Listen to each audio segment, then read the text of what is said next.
The 2022-23 football season will live long in the memory for a lot of football fans, for all of the right reasons. Napoli won their first Scudetto since Diego Maradona's time at the club over 30 years ago. RC Lens have come out of nowhere to challenge PSG for the Ligue 1 title and qualify for the Champions League for the first time in over 20 years.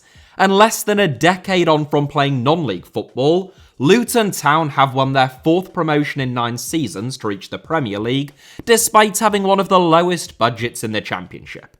I have made videos about 2 out of those 3 meteoric rises, should any of those synopses have piqued your interest, and perhaps RC Lens ought to be next. Other teams will reflect upon the 2022-23 season with significantly less fondness. Watford, for example, were backed by the bookies to make an immediate return to the Premier League this season with the benefit of parachute payments, but ended up finishing 11th in the Championship. To make matters worse, after they sacked their manager Rob Edwards just 10 games into the season, when they were still only 1 point off the playoffs, he joined their arch-rivals Luton Town, who went on to clinch promotion to the Premier League, that's right, via the playoffs.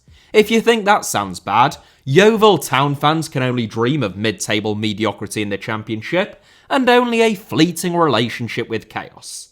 Less than 10 years on from competing in the second tier of English football, Yeovil were relegated to the 6th tier this season, with relegation from the National League. Scunthorpe United, who were relegated to the 6th tier alongside him this season, were themselves playing Championship football just 12 short years ago. Both teams currently face perilous predicaments, both on and off the pitch. Sueca United, meanwhile, laugh in the face of the supposed strife that has so far been mentioned, having lost 29 of their 30 league games so far this season, in the regional 6th tier of Spanish football, with an average of 0.36 goals scored and 8.5 goals conceded per game this season, giving them an overall goal difference of minus 244. You can probably chalk that one down as a season to forget. In today's video, with some of your help, I wanted to take a look at which teams, big or small, and from anywhere in the world, who have had the very worst 2022-23 seasons, with a particular focus on how their pre-season expectations have matched up to their end-of-season reviews. I'm not exaggerating when I say that I ended up with a shortlist of roughly 100 clubs, and whittling that down to 7 was a painstaking and totally unscientific nightmare. On the bright side, I now have 100 potential candidates for my What on Earth is Going On at series over the next few months. Without further ado then, here are 7 football clubs who have had absolutely terrible seasons. 7th, Trabzonspor. From heroes to zeros in less than 12 months, there's never a dull moment at Trabzonspor.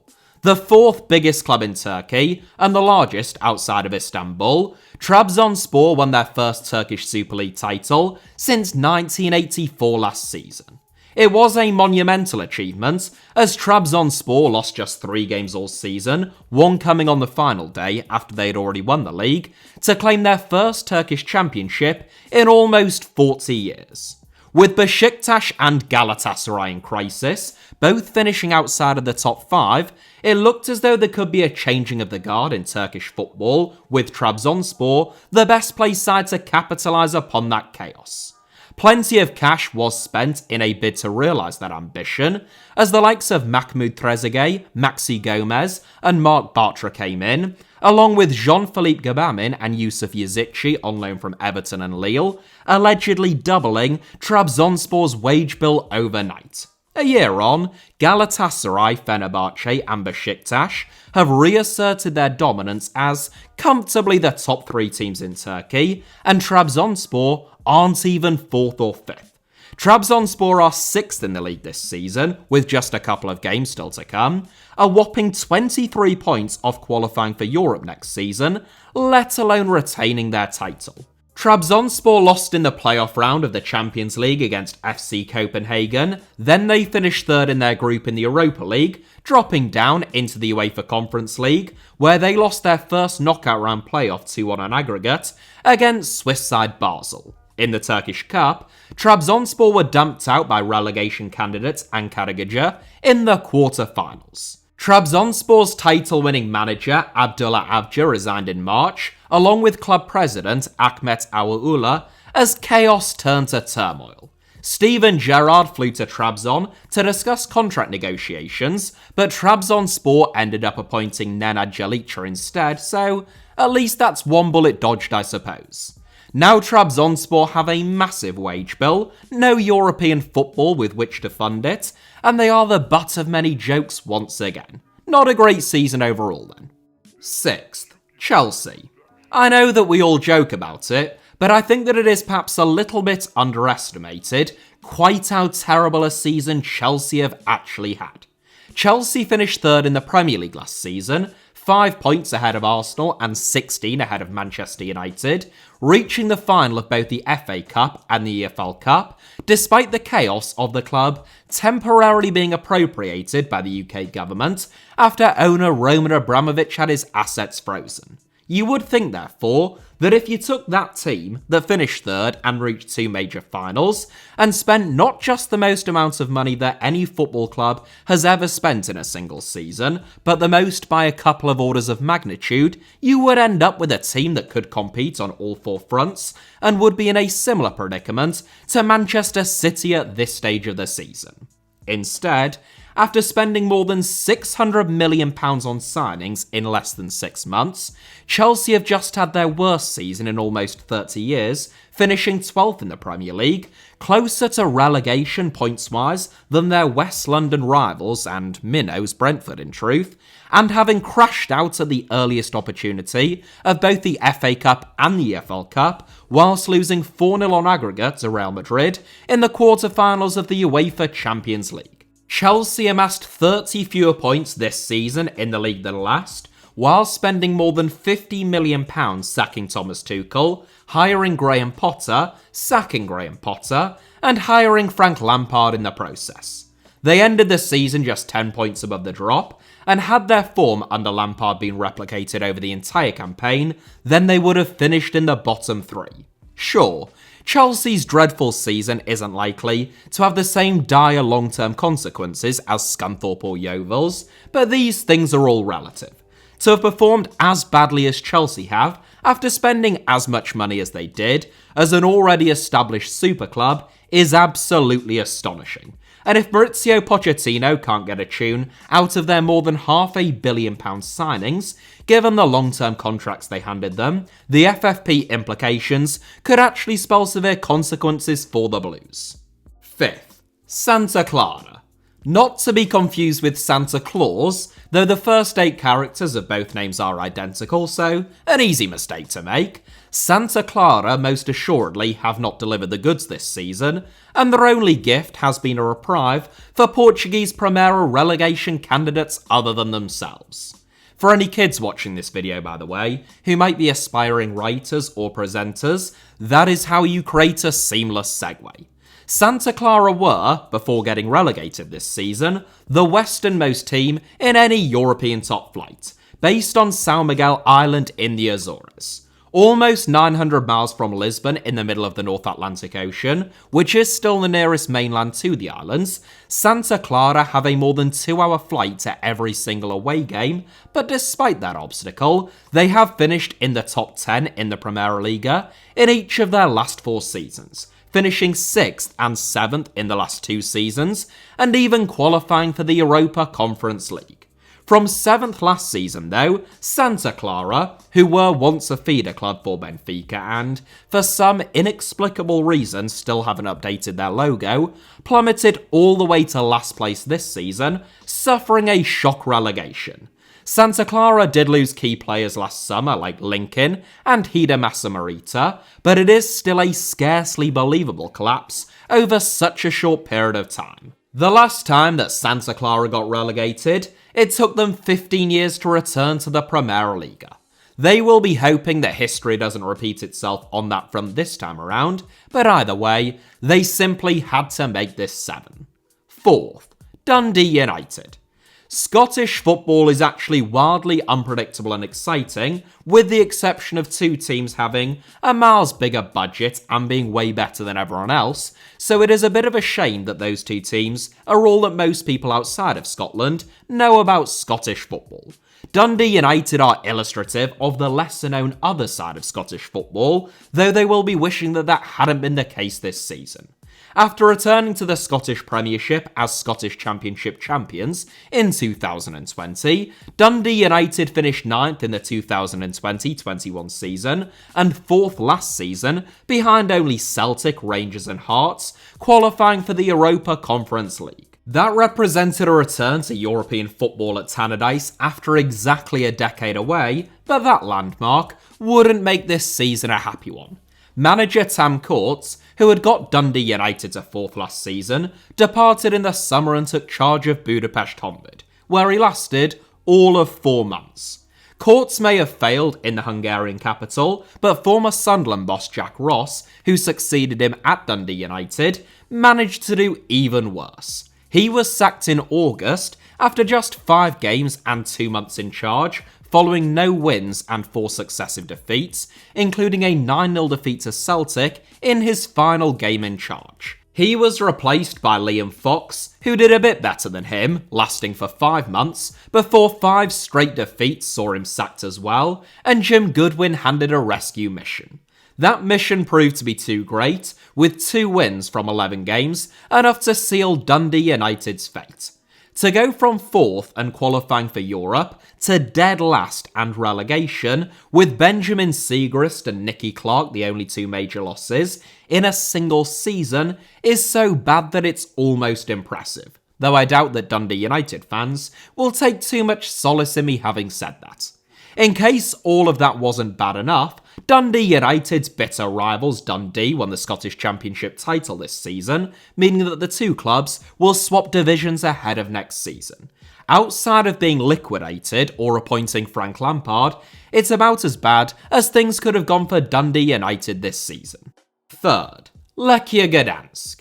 I'm not saying that I am personally to blame, but I hope Lechia Gdansk fans will forgive me for the pure coincidence that in the season that I chose to visit the beautiful city of Gdansk for the first time, Lechia Gdansk totally and utterly collapsed in truly spectacular fashion and suffered a shock relegation from the top flight of Polish football.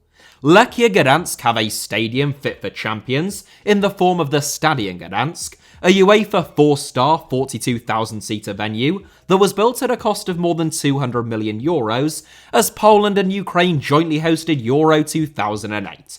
But for the very first time, it will play host to second-tier football next season. That's despite the fact that Lechia have finished in the top 6 in the Ekstraklasa in each of the last 4 seasons and finished 4th last season, qualifying for the Europa Conference League.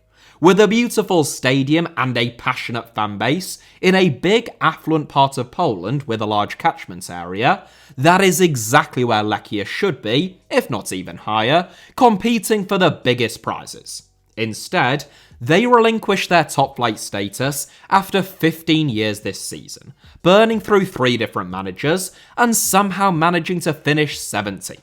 Lechia scored the fewest goals in the Ekstraklasa, had the worst goal difference, and went out in the second qualifying round of the Europa Conference League against Rapid Vienna. To say that this was a miserable season for Lechia Gdansk would be an understatement of catastrophic proportions, and now a total overhaul is required.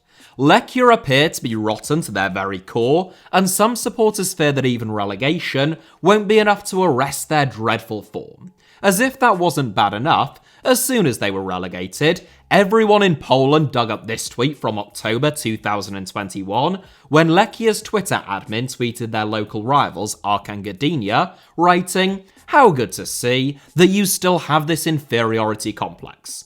This was the only Lechia you could beat, and it won't change for a long time, because we are not going to the First Liga, and you Ekstraklasa are not in danger." Yeah, it is a bit of a shocker. Still, I will be diplomatic and say that I thoroughly enjoyed my time exploring the Tri-Cities, there I am at the European Solidarity Museum, and Sopot has some funky architecture and a lovely beach that I'd highly recommend as well. Second, Wigan Athletic. On the face of it, you may look at Wigan Athletic and say, okay, they finished bottom of the Championship this season, but so what? They only won promotion from League One last season, they have got one of the smallest fan bases and budgets in the league, and they have been yo-yoing between League One and the Championship for the last 9 years. It's hardly like they are Lechia Gdansk, a big club in a big city with a big stadium, who were competing in Europe this season, and all of that is true. But delve a little deeper into Wigan Athletic's season, and you will fully understand why they had to feature. At the start of November, Wigan sacked Liam Richardson, the manager who won them the League One title the previous season, following a run of 7 games without a win, despite the fact that they were only 2 points away from safety at the time, and just 6 points behind Coventry City in 12th. Erratic and mysterious Wigan chairman Talil Al-Hamad appointed the inexperienced Kolo Touré as his replacement. In his first ever job in first-team management, appointed mid-season at a club with objectively one of the weakest squads and lowest budgets in the division, Touré struggled to the eternal surprise of no one with a functioning cerebral cortex. Touré was given just 5 games and won none of them before being replaced by the almost as inexperienced Sean Maloney. Presumably Wigan were just preparing for life back in League One by that stage, and even if Maloney had been able to radically turn Wigan's form around, which he wasn't, points deductions would have sealed their fate regardless. The Latics failed to pay their players and staff on 5 separate occasions this season, leading to Wigan players going on strike and refusing to train before their final game of the season, and to the EFL deducting them 6 points, which saw Wigan finish dead last. As if that wasn't bad enough, and I think that is about the 3rd time that I've used that phrase in this video, Wigan's financial disarray has led to the EFL imposing them with an 8-point deduction ahead of next season, so the Latics will begin life back in League One in the 2023-24 season on -8 points, most likely almost all of their squad having departed, and one would imagine an uphill battle just to avoid a second successive relegation. It is an absolutely calamitous situation for a club that won the FA Cup and was in the Premier League 10 years ago, and in truth, it does deserve an entire video, which I will make at some stage, since a segment like this really can't do it justice. 0. Dishonourable mentions. As I said at the beginning, I had about 100 candidates for this 7, so I won't bore you with them all. But a handful that came close to featuring or deserve special recognition, I suppose, include Hellas Verona, relegated from Serie A this season, having finished 9th last season, Sampdoria, whose 10-year stay in Serie A came to a catastrophic end this season, and who I am also currently working on making a feature-length video about at some stage, Scunthorpe United, Yeovil Town, Watford and Sueca United, all of whom I mentioned in the introduction, Melbourne Victory, who came within 1 point of winning the A-League title last season, but finished second bottom this season, plagued by fan violence and a severe debt crisis, Leicester City, who have the most expensive squad and the highest wage bill of any team ever relegated from the Premier League, Valencia, see my video about them for more information, Hertha Berlin, likewise, except they have since been relegated, Saint Etienne, same again, Peterhead, Vale of Leithen, Airbus UK, MK Dons, Forest Green Rovers, Chelgoom Lade, and many others. So who, you may wonder, manages to take top spot? Well, I'm going to tell you. First, Groningen. If you're wondering how anyone could possibly have a worse season than a team that spent over £600 million to fall from 3rd to 12th, a club that went from title winners last season to a financially precarious train wreck this season, and another that has failed to pay its players so many times this season that it has not only been relegated this season in last place, but has also been hit with a massive 8-point deduction ahead of next season, well then, allow me to introduce you to FC Groningen, or Groningen as the Dutch say it. The club of Ronald Koeman, Ian Robben, Luis Suarez, and Virgil van Dijk at various points in their past, Groningen have never been Dutch giants, but they have been a constant presence in the Eredivisie for the last 22 years. Groningen competed in the Europa League group stages as recently as the 2015-16 season, and last season, despite losing every single one of their last 7 games and therefore plummeting down the table, they still finished 12th in the Eredivisie, 4 places above the relegation playoffs. Over the summer, Groningen lost key players like Jørgen Strand Larsen to Celta Vigo and Bjorn Meyer to Club Brugge, but that is still no excuse for what was to come. In a season that has gone from chaos to farce, Groningen won just 4 games, ending over 2 decades in the Eredivisie by finishing dead last on just 18 points and with a minus 44 goal difference. Groningen's season has arguably been even worse off the pitch than it has been on it though. As the Netherlands has seen a worrying rise in hooliganism, no team has been more negatively impacted than Groningen, with accusations that hooligans are now exerting influence at the club by threatening staff.